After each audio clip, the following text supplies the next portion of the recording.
আসসালামু আলাইকুম। সূরা হামিম নাজিলের ধারাবাহিকতা তথা কোন সূরার পর নাজিল হয়েছে তা বিবেচনায় এটি 61তম সূরা। এর আগে সূরা মুমিন বা গাফির ও এর পরে সূরা নাজিল পরের সূরা নাজিল হয়েছে।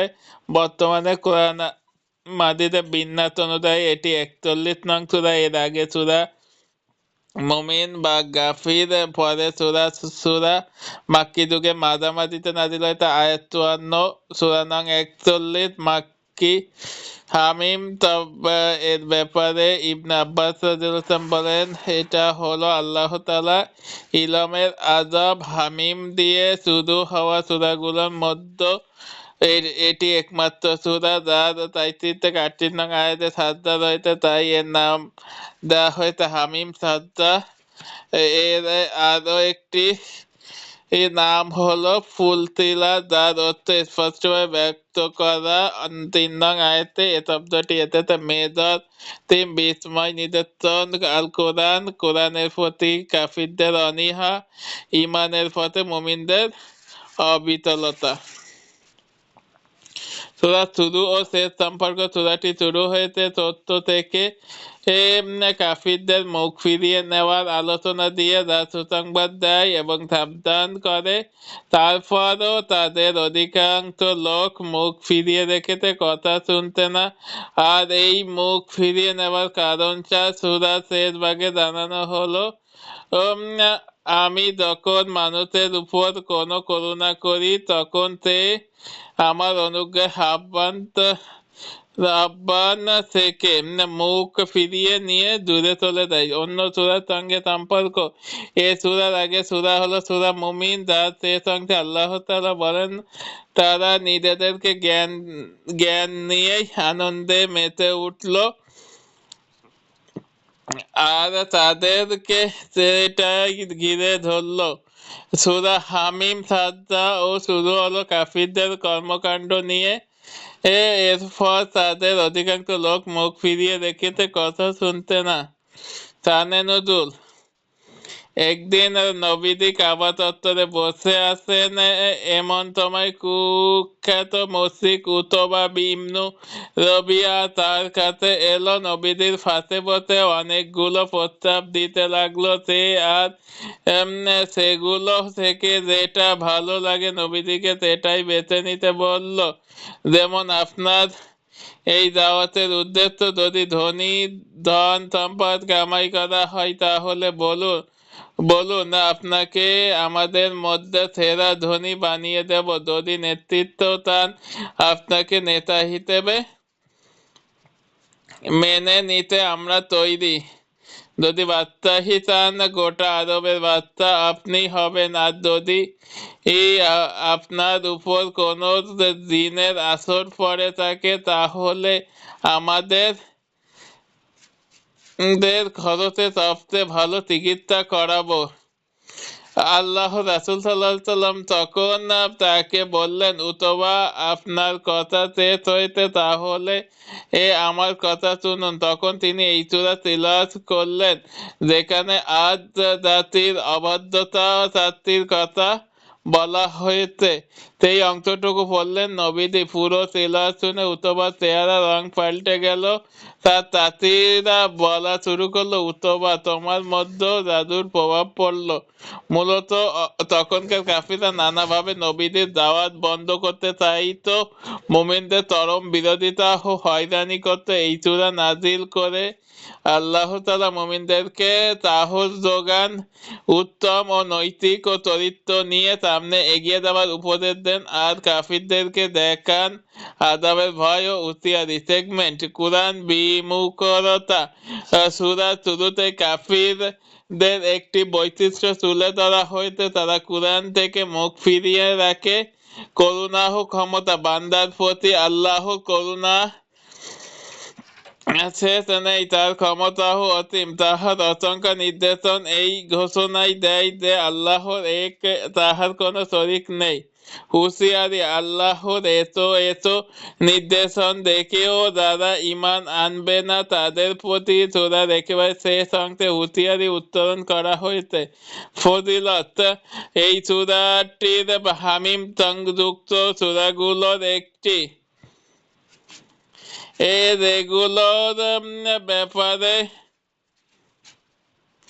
আব্দুল্লাহ ইবনে আমর রাদিয়াল্লাহু এর বর্ণিত হাদিস এসেছে, তিনি বলেন এক ব্যক্তি আল্লাহ রাসূলুল্লাহ সাল্লাল্লাহু আলাইহি সাল্লামের কাছে এসে বললেন, আল্লাহ রাসূল, আমাকে কুরআন শিক্ষা দিন। তিনি বললেন, হামিম যুক্ত 3টি সূরা পাঠ কর। আবু দাউদ 1399। কজ অফ ইফেক্ট, বান্দার যাবতীয় রিজিকের ফায়সালা আসমান থেকেই হয়। এই তথ্যটা মেনে নিলে আল্লাহর প্রতি কৃতজ্ঞতা বোধ বাড়ানো এবং ধৈর্য দ্বারা সহজ হবে।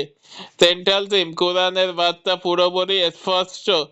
গতিপথ, কোরআনের বৈশিষ্ট্য, কোরআনে রয়েছে এক অনন্য অসাধারণ বৈশিষ্ট্য। এটি পুরো মানব জাতির জন্য হিদায়াতের বার্তা নিয়ে এসেছে, আর এই বার্তা পুরোপুরি স্পষ্ট। এতে কোনো ধরনের অসংলগ্ন কথাবার্তা নেই। কোরআনের পথে বাধা, প্রতিটি যুগের এমন কিছু মানুষ থাকে যারা আল্লাহর বাণীকে নিজেদের ও তাদের জাতির লোকদের জন্য পছন্দ করে না। যত দিক দিয়ে পারা যায় তারা তত্ত্বের পথে বাধা সৃষ্টি করার চেষ্টা করে। মুমিনদের জন্য আশার বাণী, কাফিরদের বাধা সত্ত্বেও প্রতিটি যুগের আবার এমন মানুষও থাকে যারা আল্লাহ বাণীকে সত্য বলে মেনে নেয়।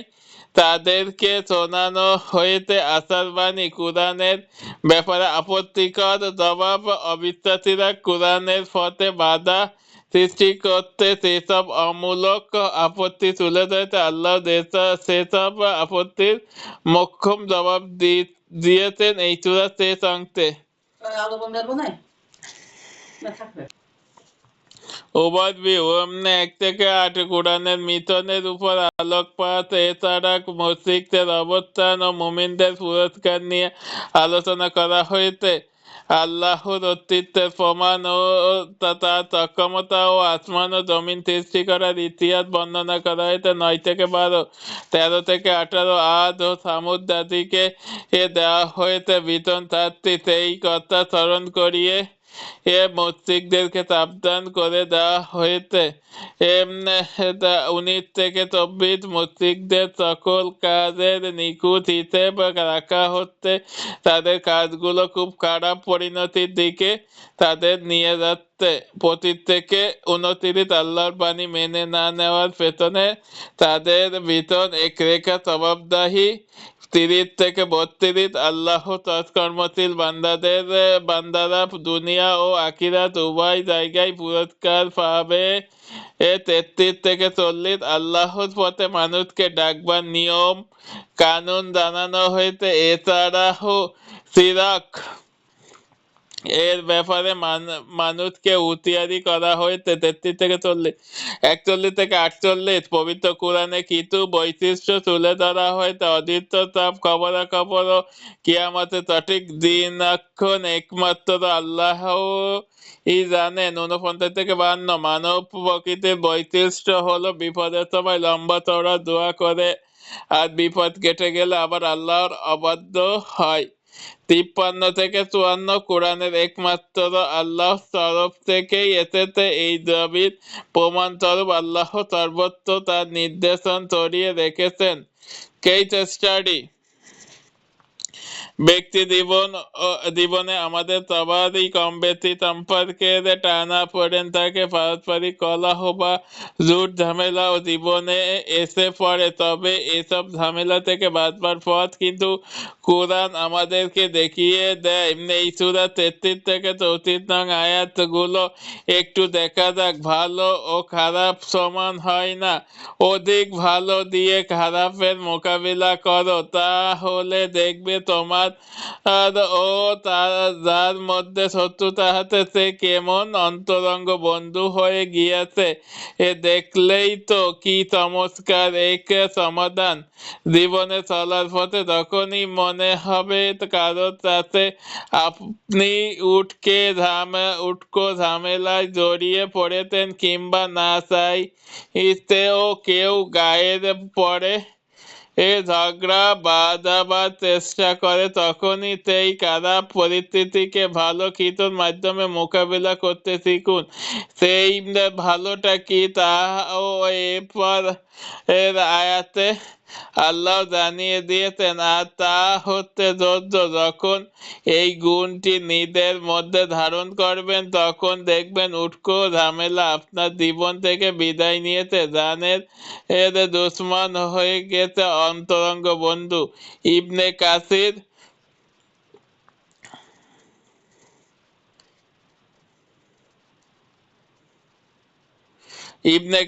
তাফসীর 6 থেকে 541। রিফ্লেকশন, আমরা যারা আল্লাহর আদেশ মতন সম্পদ খরচ ও দান খয়রাত করে না, সেসব লোকে পরকালে অস্বীকার করে। এ সূরা 7 নং আয়াত। এটি মুশরিকদের এর ব্যাপারে এসেছে। এই আয়াতটি এখন মনে একটা ভাবনা ঘুরপাক খায়, তাদের এত খারাপ বৈশিষ্ট্য থাকতে পরকাল অস্বীকার করার সাথে সম্পদ খরচ করার কথা বলা হয়েছে কেন? ওই বিষয়ে তাতে এর কি সম্পর্ক? আল্লাহর রাস্তায় সম্পদ খরচ করার বিষয়টি উল্লেখ করার কারণ হলো ধন সম্পদ মানুষের সবচেয়ে প্রিয় বস্তু। এর জন্য বলা হয়ে থাকে সম্পদ হলো রুহের সহোদর ভাই। ধান কবজ করার সময় যেমন কষ্ট হয় সম্পদ বের করতে, দেখা যায় তো অনেকে ওই রকম অবস্থা। তাই কেউ যখন এত আদরের সম্পদ আল্লাহর পথে ব্যয় করে, তখন স্পষ্ট হয় যে সে আখিরাতের উপর বিশ্বাসী।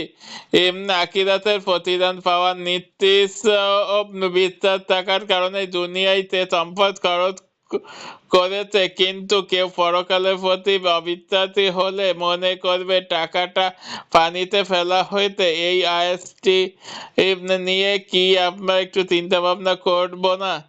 এই সূরা 26 নং আয়াতটি দেখুন, যারা আল্লাহর পয়গাম প্রত্যাখ্যান করে তারা বলে, তোমরা এই কুরআন শুনো না, বরং কুরআন তিলাওয়াতের সময় তোমরা শোরগোল করো যাতে তোমরা জিততে পারো। আয়াতটি নিয়ে চিন্তা ভাবনা করলে দেখা যায় যুগে যুগে বাতিল ও পন্থীদের হাতিয়ার ছিল একটাই, যারা সত্য বাস্তব জ্ঞান ভিত্তিক কথা বলে তাদেরকে প্রলোভন ও ভয়ভীতি দেখিয়ে মুখ বন্ধ করাতে চাই, কারণ ওরা নিশ্চিন্ত এসব কথা পাবলিক শুনলে ওদের দলে ভাটা পড়বে। তাই তারা তা যথাসম্ভব ঢেকে রাখে, বাজে কথা বলে, বিভ্রান্তি সৃষ্টি করে, সাধারণ মানুষকে সত্য সম্পর্কে জানার ও ভাবার ফুরসত দেয় না। ইস্যুর পর ইস্যু টেনে এনে সামনে হাজির করে, আর সেগুলোই দিয়েই সবার মনোযোগ ফিরিয়ে রাখে অন্যদিকে। তারাবি তাফসীর 20 ও 417। সূরা নাজিল ধারাবাহিকত সত্তা কোন সূরার পর এটি নাজিল হয়েছে তা বিবেচনায় এটি 62তম ও সূরা। এর আগে সূরা হামিম ও পরে হামিম, সাজ্জা ও ফুলসিরাত এবং পরে সূরা যুকরুফ নাজিল হয়েছে। বর্তমান কোরআন মাজিদের বিন্যাস অনুযায়ী এটি 42 নং সূরা। এর আগে সূরা হামিম, সাজ্জা, ফুলসিরাত ও পরে সূরা যুকরুফ মাক্কি যুগের মাঝামাঝিতে নাজিল হয়েছে। আয়াত 53, সূরা নং 42 মাক্কি। সূরা শব্দের অর্থ পরামর্শ করে সিদ্ধান্ত নেওয়া। এ সূরার 38 নং আয়াতে মুমিনের অন্যতম একটি বৈশিষ্ট্য তুলে ধরা হয়েছে, আর তা হলো তারা সমষ্টিক বিষয়ে হুটহাট সিদ্ধান্ত নেয় না, বরং নিজেদের মতো চলা পরামর্শ করে নেয়। সেখান থেকে এ সূরার নাম হয়েছে সূরা। এর আরেক নাম সূরা হামিম, আইন সিন কাফ, কারণ 5টি হরফ দিয়েই এ সূরা শুরু হয়েছে। মেজর থিম: আল্লাহ অপার ক্ষমতা, দাওয়াত দেওয়ার পদ্ধতি, দাওয়াতের প্রতি সাড়া দানকারীদের আলামত। সূরার শুরু ও শেষ সম্পর্ক: সূরাটি শুরুতে আল্লাহ সম্পর্কে পবিত্র কোরআনে ঘোষণা করেছেন, তিনি বিপুল ক্ষমতার অধিকারী, মহাজ্ঞানী ও মহাকাশে যাহা আছে আর যাহা আছে পৃথিবীতে সবই তার, তিনি সমুন্নত সুবহান। আর শেষ আয়াতে আল্লাহ বলেন, আল্লাহর পথ যিনি মহাকাশ ও পৃথিবীর সবকিছু মালিক। মনে রাখবে আল্লাহর কাছেই সবকিছু ফিরে যাবে। অর্থাৎ সূরার শুরু ও শেষ মিলিয়ে পৃথিবী ও মহাকাশে আল্লাহর একক রাজত্বের ঘোষণা দেওয়া হলো। অন্য সূরার সঙ্গে সম্পর্ক: এই সূরার আগে সূরা হলো সূরা হামিম সাজ্জা, যা শেষ করা হয়তো ওহীর আলোচনা দিয়ে। দিক দিগন্তে ও তাদের নিজেদের মধ্যে আমি আমার দিক নির্দেশনা তাদেরকে দেখতে থাকবো যতক্ষণ না তাদের কাছে স্পষ্ট হয়ে যায়, এটাই সত্য। আর সূরার শুরুতে আল্লাহ জানিয়েছেন, দুনিয়া ও আল্লাহর ওহী এভাবেই আছে। শানে নুজুল: কয়েকটি দৃষ্টিকোণ থেকে কাফিররা নবীদের বিরোধিতা করত। এই বিরোধিতার মূলে ছিল তাদের নিজেদের খায়েশ ও পুরা করা। তারা চাইতো নিজেদের মন মর্জি মতো চলার ও অবাধ স্বাধীনতা, আর ইসলামের প্রবেশ করলে তো এহেন স্বেচ্ছাচারিতা হারাতে হবে নিশ্চিত। যাই হোক, এই বিরোধিতার একটি গুরুত্বপূর্ণ পয়েন্ট ছিল নবী হিসেবে কেন মানুষকে পাঠানো হলো, আর এই ধোঁয়া তুলে নবীজি যাই বলেন তাই তারা মিথ্যা বলে উড়িয়ে দেয়। তাই আল্লাহ এই সূরার মাধ্যমে কাফিরদের আকীদা ও বিশ্বাসকে খণ্ডন করতে চাইলেন। নবী হিসেবে মানুষকে পাঠানো নতুন কোনো বিষয় না, ব্যাপারটা অস্বাভাবিকও নয়, কিন্তু আল্লাহর জমিনে বাস করে অন্য কারোর অর্থাৎ মানুষের মন গড়া আইন মেনে নেওয়া একটা তো পুরোপুরি অস্বাভাবিক ব্যাপার। আল্লাহর আসমান ও জমিনে সবকিছুর মালিক, তোমরা তার করুণার দুনিয়া সবকিছু ভোগ করত আর বিধান মেনে নিত। অন্য কারোর এই অপরাধের জন্য আকাশ ভেঙে টুকরো টুকরো হয়ে পড়লেও তো সেটা অবাক হবার বিষয় হবে না। রাসূলকে কেবল বার্তা দিয়ে পাঠানো হয়েছে, তাকে তো আর আইনদাতা করে পাঠানো হয়নি। তিনি তো শুধু অতটুকুই বলেন যতটুকুই বলার অনুমতি আল্লাহ তাকে দেন। তাহলে তার কথা মেনে নিতে এত আপত্তি থাকবে কেন? আল্লাহ তাআলা বিভিন্ন যুক্তি দিয়ে তাওহীদ ও রিসালাত ও আখিরাতের প্রমাণ তুলে ধরেছেন, এই সূরা নাযিল করেছেন। এছাড়া এসব বিষয়কে অস্বীকার করে তাদের জানিয়ে দিয়েছে 7টি সংবাদ। সেগমেন্ট: কোরআনের অনুসরণের প্রয়োজনীয়তা। আল্লাহ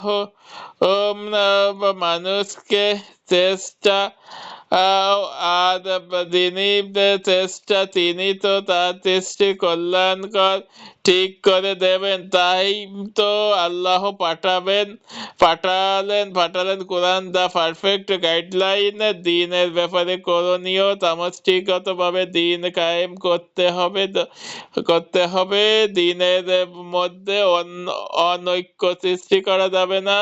কোরআনের উদ্দীপনা ও আলো: কোরআন মানুষের জন্য সুস্পষ্ট হিদায়াত, মানুষের হৃদয়ে প্রাণে সঞ্চয় করে, আলো হলো তাদের পথ দেখায়। ফজিলত: সূরাটি হামিম যুক্ত সূরাগুলোর একটি, যেগুলোর ব্যাপারে আব্দুল্লাহ ইবনে ওমর রাদিয়াল্লাহু আনহু এর বর্ণিত হাদীসে এসেছে, তিনি বলেছেন, এক ব্যক্তি আল্লাহ রাসূল সাল্লাল্লাহু আলাইহি সাল্লামের কাছে এসে বলেন, আল্লাহ রাসূল আমাকে কোরআন শিক্ষা দিন। তিনি বলেন, হামিম যুক্ত 3টি সূরা পাঠ করো। আবু দাউদ 1399। কজ অফ ইফেক্ট, রাসূল সাল্লাল্লাহু আলাইহি সাল্লাম যেভাবে ইসলামকে শিখিয়ে গিয়েছেন, ইসলামকে ঠিক সেভাবেই প্র্যাকটিস করলে ও দাওয়াত দিলে আল্লাহ তাদের জন্য দ্বীনের উপর অটল থাকা সহজ করে দেবেন। সেন্ট্রাল থিম, নীতির ধারাবাহিকতা, আল্লাহর ক্ষমতা, সার্বজনীন বার্তা, গতিপথ, সার্বজনীন বার্তার ধারাবাহিকতা। কোরআন নাজিল হয়েছে গোটা পৃথিবীর সকল মানুষের জন্য, তবে আগেরকার আসমানি কিতাব সময়ের যে মূল বার্তা ছিল কোরআনেও তা এসেছে, সেটা হলো আল্লাহ একত্ববাদের ঘোষণা। 2, আল্লাহ সার্বভৌমত্ব, বান্দার সীমাবদ্ধতা। সবকিছুর উপর আল্লাহ রয়েছেন একক কর্তৃত্ব, কিন্তু বান্দার রয়েছে হাজারো সীমাবদ্ধতা। মানুষ সর্বদা সম্পদ ও ক্ষমতা আর প্রভাব প্রতিপত্তি মুখাপেক্ষি, তবে সে ততটুকুই পাবে যতটুকু আল্লাহ তার জন্য ভালো মনে করেন। পারস্পরিক সংলাপ ও সহযোগিতা, মুমিনেরা সামষ্টিক বিষয় নিজেদের মধ্যে আলাপ আলোচনা করে সিদ্ধান্ত নেবে। এর মাধ্যমে মুমিনদেরকে নিজেদের মধ্যে পারস্পরিক সহযোগিতা সম্প্রতি বৃদ্ধি পায়। বাধা এলেও অবিচল থাকতে হবে। আল্লাহর পথে চলতে গেলে বাধা আসবে, তবে সেই বাধার মুখে অবিচল থাকতে হবে। বিনয়ের সাথে আল্লাহর আদেশ মাথা পেতে মেনে নিতে হবে, এতে করে আল্লাহর সাহায্য আসবে। ওভারভিউ 1 থেকে 6। ধরার বুকে ওহীর আগমন ও আল্লাহর মহত্বের আলোচনা করা হয়েছে। 7 থেকে 12। কুরআন বা ওহী নাজিলের উদ্দেশ্য হলো মক্কা ও এর চারদিকের লোকদের সতর্ক করা। 13 থেকে 14। সৃষ্টির শুরু থেকে একমাত্র ইসলামই আল্লাহর বাছাই করা দিন, কিন্তু মানুষ তা বিকৃত করে হাজারো ধর্মের সৃষ্টি করেছে। 15 থেকে 19। অবিচল থেকে আল্লাহর পথে দাওয়াত দেওয়ার আদেশ এসেছে, সেইটাতে এক সুয়ে কাফিরদের যুক্তি উড়িয়ে দেওয়া হয়েছে। 20 থেকে 27। বিশ্বাসী অবিশ্বাসীদের সেট ও পরিণতি নিয়ে কথা বলা হয়েছে। 28 থেকে 34। আল্লাহর বান্দাদের প্রতি তাহার নীতি ও আগের থেকে ঠিক করা আছে। নির্ধারিত সময় সবকিছু ঘটবে, নিয়ন্ত্রণ কেবল আল্লাহর হাতে। মুমিনদের কিছু বৈশিষ্ট্য নিয়ে আলোচনা করা হয়েছে। 33 থেকে 43। 44 থেকে 46। জাহান্নামীদের অবস্থানের একটি দৃশ্য ফুটিয়ে তোলা হয়েছে। 47 থেকে 50। আল্লাহর ডাকে সাড়া দেওয়া ও তার গভীর জ্ঞান বা হিকমত সামনে মাথা নোয়াবার আদেশ দেওয়া হয়েছে। 51 থেকে 53। ওহী পাঠানো 3টি স্টাইলের ব্যাপারে আলোচনা করা হয়েছে। কেস স্টাডি, এই সূরার 34 নং আয়াতে বলা হয়েছে, তোমাদেরকে যা কিছু দেওয়া হয়েছে তা দুনিয়ার জীবনে ক্ষীণ স্থায়ী আনন্দ সামগ্রী, আর আল্লাহর কাছে যা আছে তা সেসব লোকের জন্য উত্তম ও অধিক স্থায়ী যারা আল্লাহ পয়গামকে সত্য বলে মানে ও নিজেদের রবের উপর ভরসা রাখে। এই আয়াত আমাদের সবার জন্য ভাবনার খোরাক জোগায়। এই দুনিয়ায় ভোগ ও বিলাসের কি স্থায়ী? এগুলো কি আমার সাথে চিরজীবন থাকবে? মৃত্যুর পর আমার সাথে এগুলো কবরে যাবে? সবগুলো উত্তর হলো না।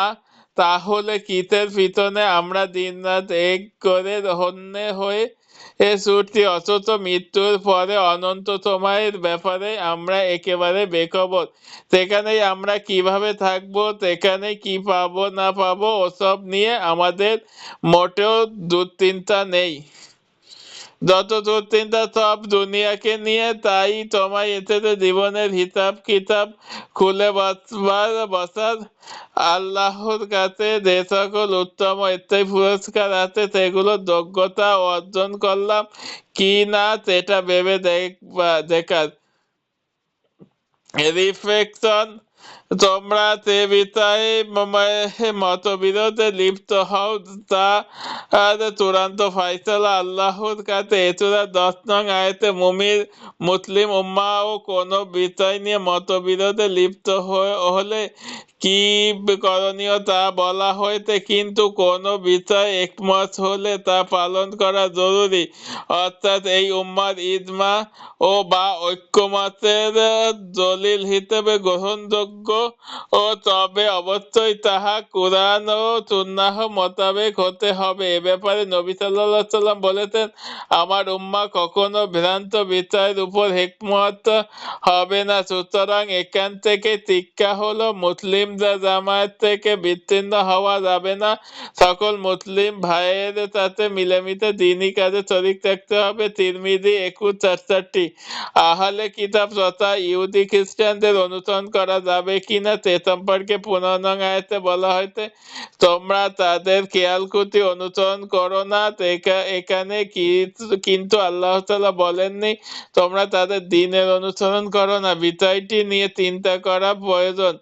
আসলে নবী রাসূলের আনিত দ্বীনের মূল নির্দেশ ছিল একই, তাই এখানে দ্বীনের অনুসরণ করতে নিষেধ করা হয়নি। আসল বিষয় হলো দ্বীনের নামে ওরা নিজেদের খেয়ালকুতি আর প্রবৃত্তি অনুসারী। তাই এই উম্মাকে তাদের খায়েত অনুসরণ করতে বারণ করা হয়েছে, বরং তাদেরই উচিত ওইসব ভণ্ডামি ছেড়ে এই উম্মাহকে দেওয়া পবিত্র কোরআন অনুসরণ করা, যাহা সব গ্রন্থের শ্রেষ্ঠ গ্রন্থ।